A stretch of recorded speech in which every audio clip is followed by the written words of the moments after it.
We went down to profitability. We reduced the team a little bit, so we are almost break even, and we are launching now 2-3 small products actually to see how the market reacts. It's like an acquisition channel for a lot of users because our competitors are on the iOS app stores. A lot of our user base is US based, and US is primarily an iOS market. We know US are like our best users.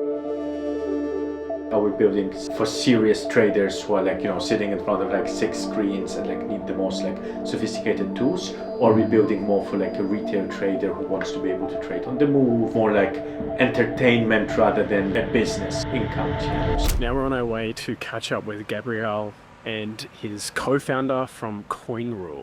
We're here to find out what's going on for them and what are they launching, what are they working on.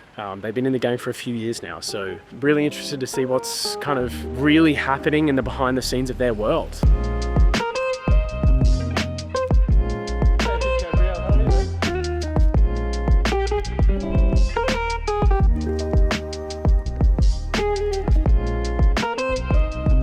This is my third startup, and probably 10 years ago I just made peace with myself. I was like, yeah, I'm an entrepreneur, this is what I'm gonna do. In fact, when we talk in the company sometime, about selling, exiting, we've received some offers in the past, and I was like, yeah, okay, we sell it, but then what I want to do? I'm gonna start a new company where here, we have a dream team, all the processes are in place, the admins are in place, so we can actually try to build new products from this platform. That for me, it's the best ever, because I think that's what I'm gonna do for the rest of my life. I think I'm super happy of doing this. I'm very happy. I mean, basically, when I wake up in the morning, I feel blessed. I feel like super lucky of being able to actually build company, create value, being able to manage my own schedule and also take care of the team. I really like the people management part. I love that, and even if sometimes they see you as the manager or the founders, you don't get the same love back, but I love to do that, so I don't think I'll go back to any other corporate job ever. Basically, we had these policies like the last 6 months that we went down to profitability. We reduced the team a little bit, so we are almost break even, and we are launching now 2-3 small products actually to see how the market reacts. Okay. So we have a baseline of revenues. It's been growing, but not exponentially, but solid revenues. And now we are launching new products for different markets as well. Always in the crypto space, always on blockchain, but a little bit more hardcore for big traders, let's say, because we understood that the market is more on the B2B side. So retailers are nice, but also the big whales are somewhere else. So we are trying to capture those.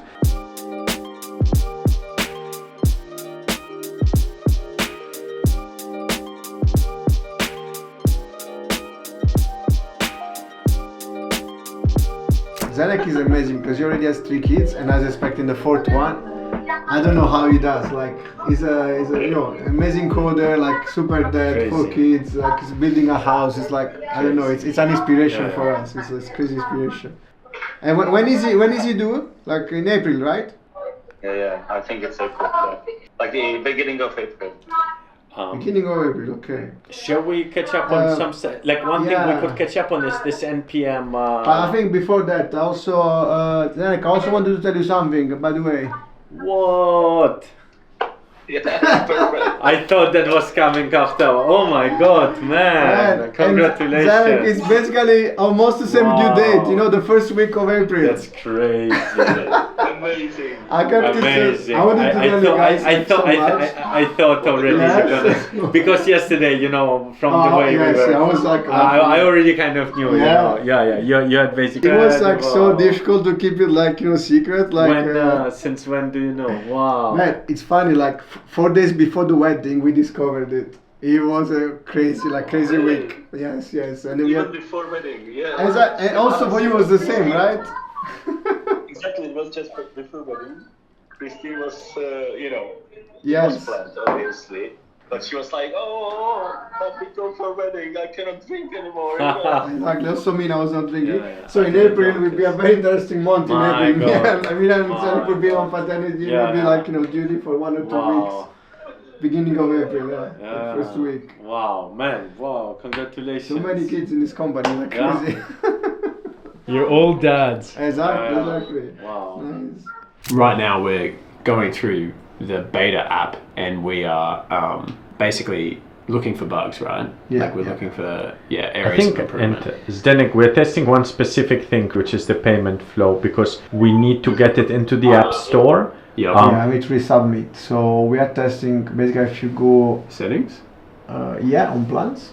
Plans. And then exactly buy, maybe put monthly plans on the toggle, and then buy this one, upgrade. That one? Yeah. So we are testing basically the payment flow in this new version if it works.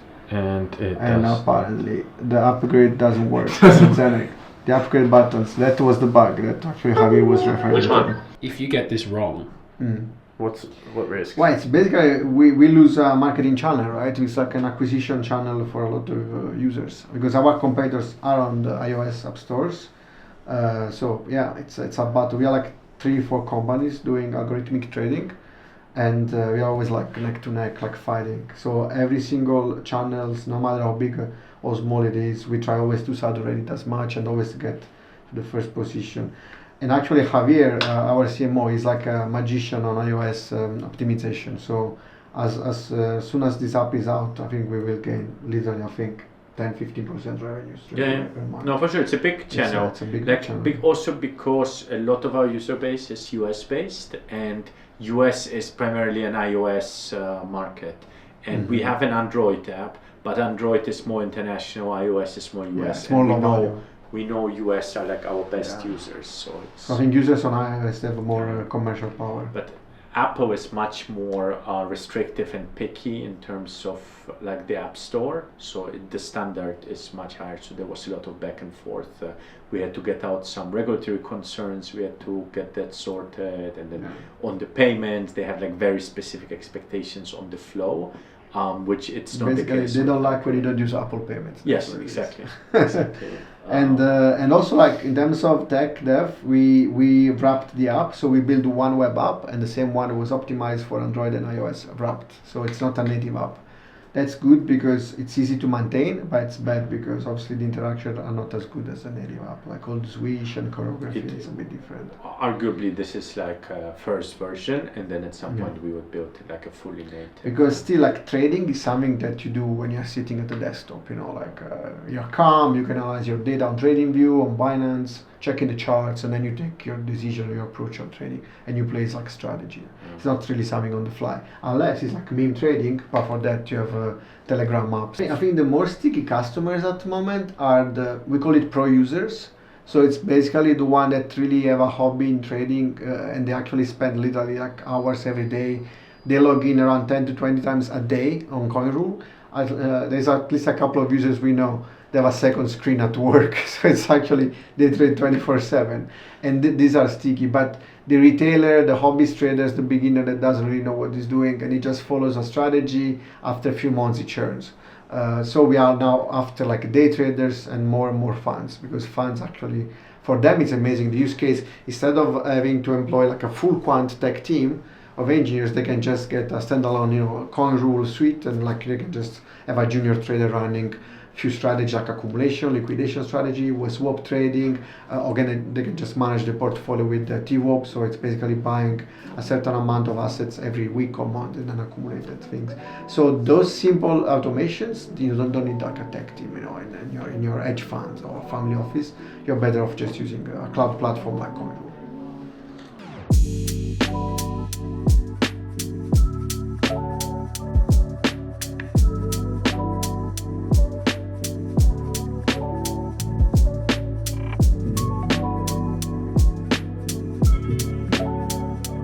So it seems like things have changed for the bit. We're discussing now with the colleague. So what do you use to excel? Ad doesn't work the same way anymore. So, well, in terms of like all the affiliate traffic, all the relationships that we build with all the publishers, like they've lost so much.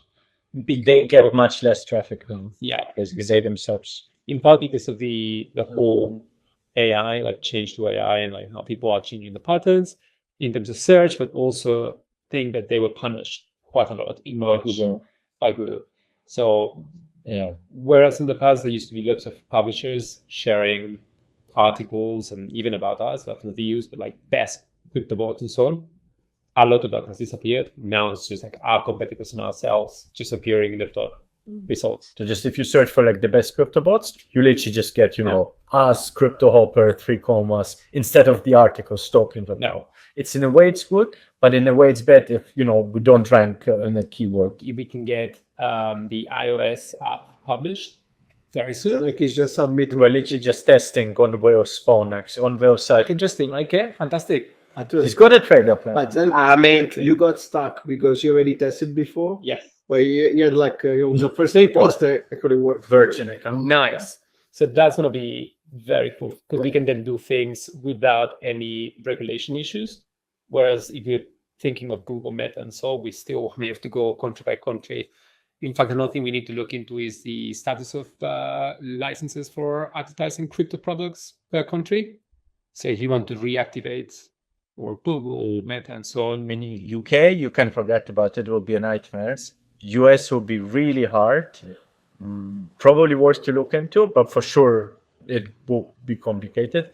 I think in a way our best bet would be to pick like a country that has enough traffic and wealth, like even Switzerland or something, but where maybe the rules are a bit less strict around that. And then just test it out.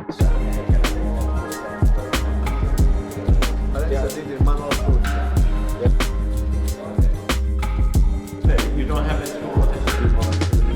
But you agree, right? What is one thing that you wish someone would have told you at the beginning of the journey? Interesting.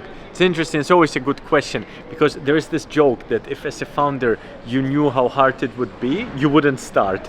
So it's like there is beginner mind, right? So the less, in a way, almost the more naive you are, it's almost actually the better. So you don't want to tell people too much of like the wrong stuff. I think the only thing that really matters is what they really like beat into you at YC. The only things you should be doing is talking to users and building product. And you're building product based on, that should be obvious, but maybe it isn't to some people. But and certainly it wasn't to me when I was starting out, because it's just kind of, so when you're talking to users, it's to build a better product, right? Because it's unbelievable how many people go out, they talk to users, but what they hear is not what the user says, they hear what they want to hear. And then they go and they build the wrong product. And that's every time that happens, it's a tragedy because it's a huge amount of time wasted for everyone. So the most rewarding part of the journey definitely has been being able to actually help users. It sounds like kind of obvious, but like seeing people who use your product and they actually really get product value out of it is incredible. Like we have customers who've been using us for years and years, who have like my WhatsApp number, and like the fact that they keep coming back. It's such a trust that they put into us. We are a financial application, right? So people really trust us essentially with their investment strategies, and they're really important part of what they're doing. And the fact that these people trust us so much is mind-blowing. I'm grateful for that every single day of running the company. Our product is a SaaS product, really. We are charging monthly for it, and you need to get something out of it. And yes, you want to make money, but the market sometimes goes up, sometimes goes down. And if you are 9 months in a row of a terrible market, and we've gone through many bear markets now, then what's going to keep you there? Because in that case, it might not be that you're making money, but you're getting something out of it. You wake up 7 a.m. in the morning, 6 a.m. if you've got kids, and then you see your phone and your notifications of 20 trades you've made overnight, and you've made some money, and that's exciting. And we need to keep on delivering that and expanding that. Many challenges, but many things that excite us.